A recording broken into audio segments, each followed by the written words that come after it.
Mu kanya gatoya ni umukino ugiye guhuza ekipe ya Liverpool ndetse na ekipe ya Manchester United ugiye kubera kuri Anfield Stadium.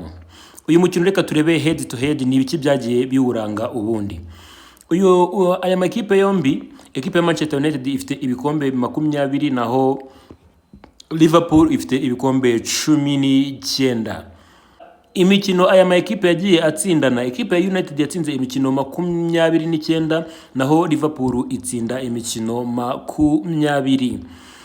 Ibitego byatsinzwe ku mpande zombi, ekipe ya United yatsinze 83 naho Liverpool itsinda 89.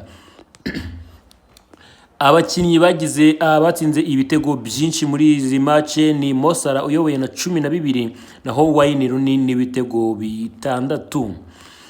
Abawugaragayemo ni Ryan Giggs ufite imikino 38 ndetse na Steve G ufite imikino 30. Akaba ari ibyo rero tugiye kureba niba ekipe ya United iza gutsinda cyangwa se ari w'ibitego uko biza kuba bigenda mu kanya ku isaha ni gice. Kandi nkwibutse yuko kugeza ubu ekipe ya Liverpool imaze gutsinda imikino 4 inganya 1 mu gihe United mu mikino 5 ishize imaze gutsindwa 4 igatsinda 1.